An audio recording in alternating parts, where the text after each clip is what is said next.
Now, who doesn't love a good hot crust bun? The ones from the store, they're all right, but if you haven't made them at home, you need to do this now. They are infinitely better. Today, we are going to do exactly that. Now look, not everyone likes hot crust buns. Fair enough, sultanas in bread, bit strange. I mean, I for one love them. But if you are one of those strange people who don't like sultanas in bread, I promise you there's something here for you today. While we've got the traditional ones today, we are straight up committing blasphemy. We are going to make a whole bunch of different versions that don't have any fruit in them. So if you don't like hot crust buns, which many people don't, we're going to make 5 awesome flavors that are different to the traditional ones that I can guarantee you'll find one that you like in here. So let's get straight into how to do that. Before we do that, it would be great if you subscribe. Now this recipe makes about 20 hot crust buns, so one of these will be your best friend. If you don't have one of these, totally fine. You'll just have to mix by hand. It will take you a bit longer. Whoa, don't do that. So the way we're going to do this today, we are going to make a master dough. From that, we are able to build all of the different flavors that we're going to make today, including the traditional one. And the great thing about this recipe here is not only can you scale it up or down, you're also able to customize this and put whatever you want in it. If you want nuts in it, fantastic. If you want fruit in it, fantastic. If you don't want fruit in it, yeah, I suppose. To our mixing bowl, I'm going to add 1 kilogram of flour, 150 grams of sugar, 600 milliliters of warm milk. Here, I've got 2.5 teaspoons of cinnamon and 2 teaspoons of ground allspice, 1 teaspoon of salt, 3 eggs. Make sure you get heaps of shell in there. Now for the yeast, we need to make sure that it is active, that the yeast hasn't died. So if it isn't fresh and it's been sitting around in your cupboard for a little while, check it. All you need to do is warm up a bit of water, put a teaspoon of sugar in that, and put some yeast in there. Wait a little while, and if it's foaming up, it's active. Now I know this is alive, so I'm not gonna do that. 14 grams of active yeast. And all we gotta do is get this on the mix. This needs to be nice and incorporated. Make sure you scrape down the sides. I'm just gonna pause the machine here and make sure that all the flour is getting mixed in there, which it wasn't. And we're just gonna have this go for a minute or two. We want this to be really nicely mixed. If this isn't mixed well, it may mean that your yeast doesn't get incorporated throughout the dough and it won't rise evenly. So spend a few minutes making sure that this is nice and well incorporated, and we'll come back then. Okay. Now once that's nice and well mixed, I have 80 grams of unsalted butter here at room temperature. Really important it is at room temperature, otherwise it's not going to mix into this dough. This is a dough that's really easy to handle, which is fantastic, but we are enriching this dough with butter here. So it's going to become a little bit more slippery and a little bit more difficult to handle, so we need to do this piece by piece. We're going to put in about 10 grams at a time and wait until that's fully incorporated.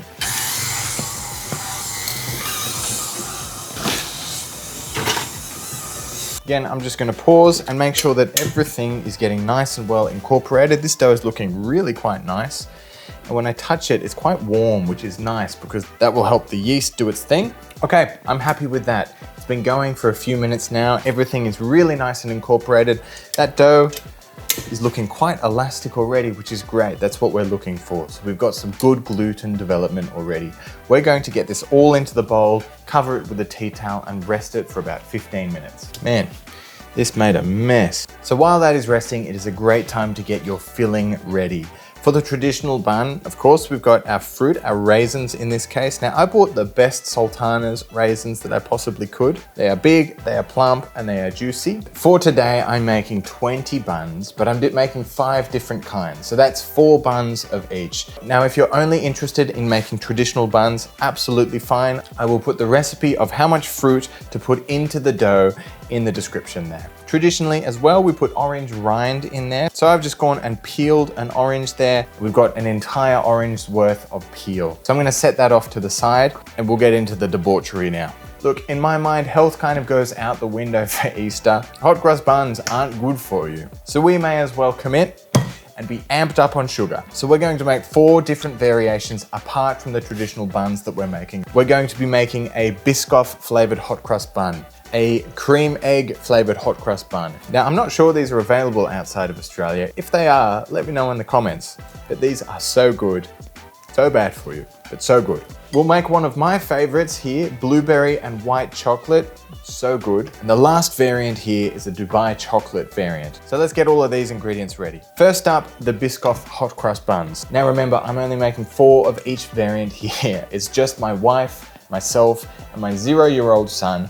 I don't want to be eating too many of these. For 4 hot crust buns, I have 50 grams of white chocolate chips, and I'm going to put in some Biscoff biscuits as well. To make this extra decadent, we'll put some Biscoff spread in there as well. So I've weighed out the white chocolate chips here and put them off to the side. And for the biscuits, we're just going to crush these up into smaller chunks. Not too fine, they will soften. They go back into that bowl there. For the cream egg variant, now this is super decadent. We're going to be adding cream egg directly into the hot crust bun there. So we're just going to take these, peel the wrappers off, and again, just run our knife through that. Healthy eating left the chat a long time ago. For the Dubai chocolate style hot crust bun, we've got some pistachios and dark chocolate chips. We've got 40 grams of pistachios here.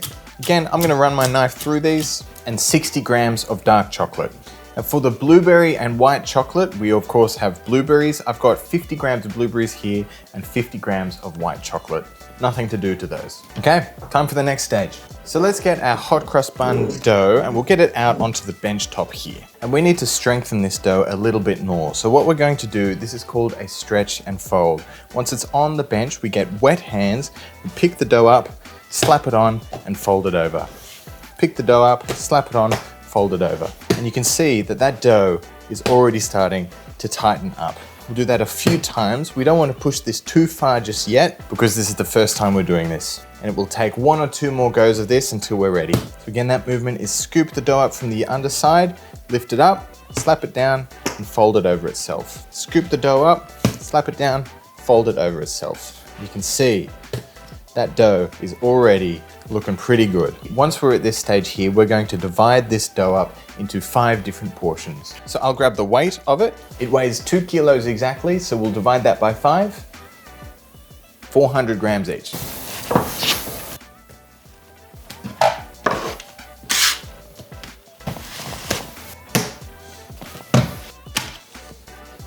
Now we'll just tidy these up a little bit. We can just do little tiny stretch and folds. So again, make these into nice little balls. We slap, pull it over, just like that.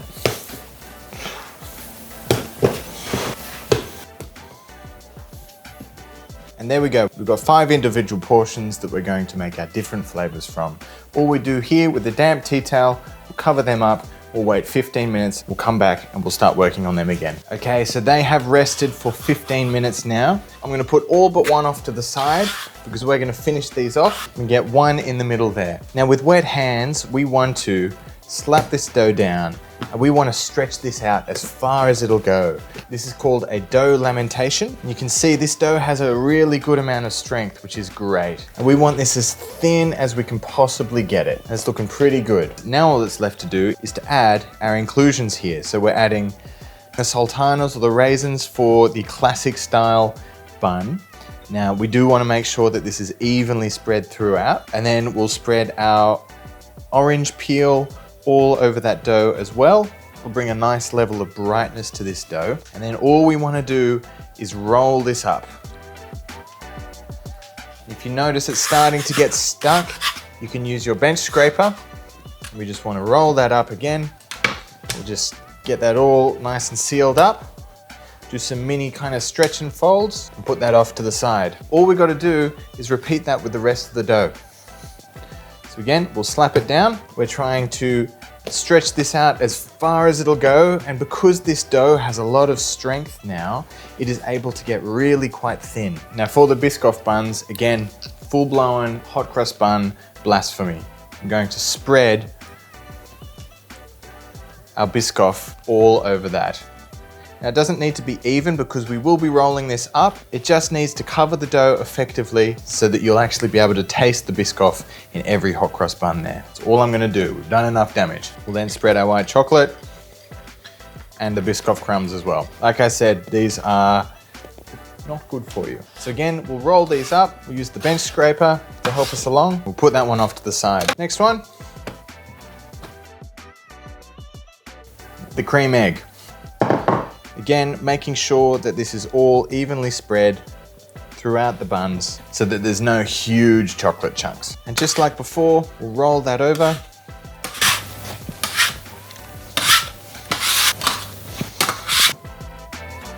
Next up, the blueberry and white chocolate. These were just frozen blueberries. Again, rolling that up.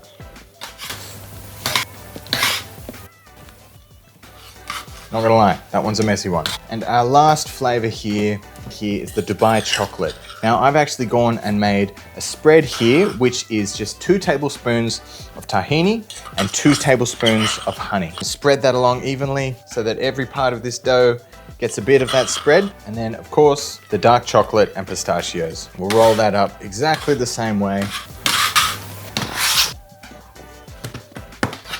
Now the next step here is actually to divide these into their individual buns. All we do is divide these into quarters. So we'll do that again. A bench scraper, super useful, and we'll put these straight into a pan. So to get the buns ready, push the dough under itself like this and seal it off. And we can place that bun there. Likewise, we do that for all of them, even if they're a bit messy.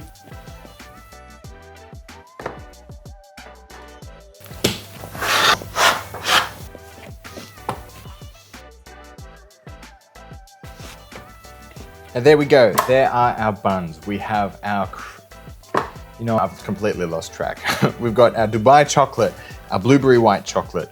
We've got our Biscoff. We've got our standard ones. We've got our cream egg ones as well. They look pretty good. All we need to do from here, put them in the oven and then we can enjoy them.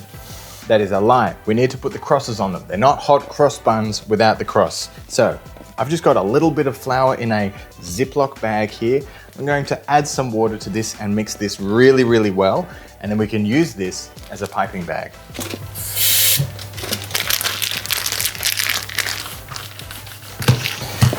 In the meantime, I've got an oven on preheat to 200 degrees. Our cross mixture is ready. All we've got to do is place a tea towel over those and we'll wait for them to proof. So we've got our Ziploc bag here with all of the cross mixture. I'm going to push all of that mixture to one corner like that. And then we just snip off the tiniest bit from the very tip of the corner there. And then all we have to do is pipe crosses on.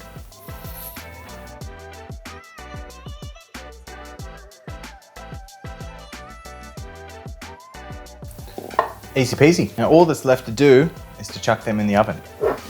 So the buns are out of the oven and they look so good. I mean, look, there's a few ugly ones there, not gonna lie. And that's just because we put other ingredients in. I mean, this one fully exploded. We're not done yet though. There's still one thing we have to do. Now buns traditionally have a glaze on them. The easiest way to do this is to get some marmalade, mix it with a bit of water, and then simply get a brush. We're gonna paint them with that lovely glaze there. You can see, now they're really looking like hot cross buns. Don't be shy with the glaze. This stuff is real good. There we have it.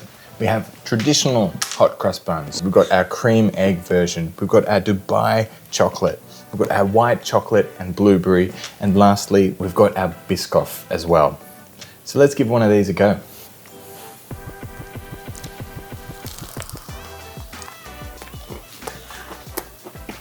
It's a Biscoff. That is so next level. That is so good. So look, that's all for today. Until next time, happy cooking.